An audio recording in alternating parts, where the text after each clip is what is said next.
Have you ever missed out on asking your crush on a date? Well, right now you're going to learn how that trait will lose you money when you sell your house.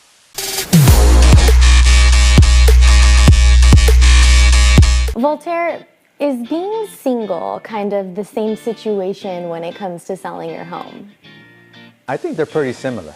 Okay. Right. And why is that? Well, if you really think about it, when you're single and you have a date, right, you got to get up, comb your hair, you know, put on some nice clothes, iron it maybe, take a shower, clean your car, right? So it's all about first impressions, right? Because you're going on a date, it's going to be a first impression, and you're trying to get that girl or trying to get that guy. Right.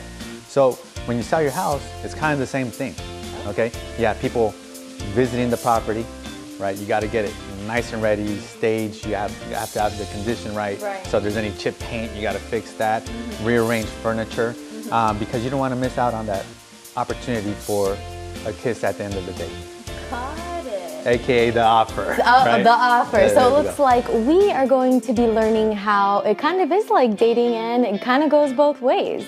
And who better to talk to us about this part of selling your home than Voltaire Lepe, CEO of Lepe Tendwell Properties, the top agent in Golden Hill, San Diego, and he has 14 years of real estate experience. So tell me, why is selling your home no different than being in the dating game? Well, Sydney, I don't know about you, but last time I went on a date, you know, I combed my hair, took a shower, you know, ironed my clothes, cleaned out my car. You know, I try to make a good first impression. Right. Same thing goes when you sell your house, okay? You got to get the condition right. You got to fix any little repairs that need to be fixing. You need to rearrange your furniture. You need to stage the property. That way it looks nice when people come in. And, you know, at the same time, when people do come in, they check out your home. Hopefully they had a really good first impression, but then they leave, right? And it's almost like going on a date, you know, at the end of the night, you know, the next day, are you going to call that person back, right? And if they don't call you back, are you going to call them back? When someone visits your house, you know, most of the time what happens is the buyer visits your house and you never hear from them again. But at the same time, as a seller, you never reach back out to them. You never prompted them to reach back out to you. You know, if you really want an offer, you got to go after it. Got it, got it. So let's say hypothetically you've had your home on the market. In the past 7 days, you've had 5 buyers come and look at your house. They seemed really excited about it, but no one made an offer. What would you advise your client to do? Well, if in the last 7 days we've had 5 buyers come by, that means that the price is right. Something about the property is right because people actually are paying attention. They're paying attention. They want to visit it. So kind of like dating, what you want to do is you want to see if you can get that second date, right? Whether it's a second showing with one of those buyers or an actual offer from one of those buyers. So instead of just sitting around, I like to be aggressive, right? I'd rather reach out to one of those 5 buyers and say, hey, look, you visited this property last week. What do you think about it? And go down the line and all those 5 people, I call all those 5 people, find out exactly what they thought about the property, and from there figure out how we can put a deal together, and then actually send them an offer, because you know status quo is just basically the buyer sends you an offer. Okay, you don't send them an offer as a seller. It's just unheard of. Right. So what do you call that? Do you have like a specific word for that you use when you're prompting the buyer to you're kind of doing like a call to action with them, prompting them to want to put an offer on that home? Yeah, for sure. So we have something called the reverse offer system.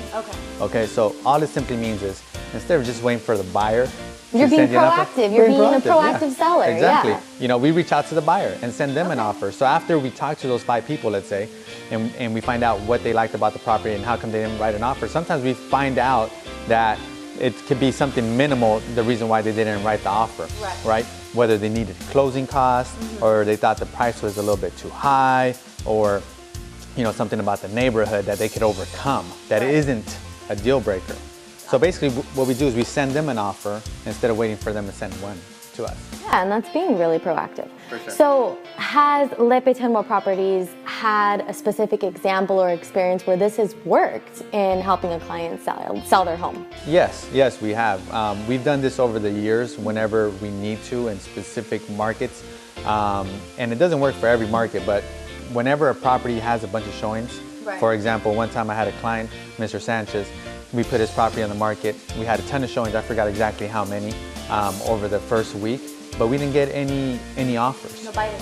Right, exactly. So we started following up with all the buyers and finding out exactly, what was it for them. And we ran across some buyers that said, hey, look, we needed some closing costs and we didn't think we could get them.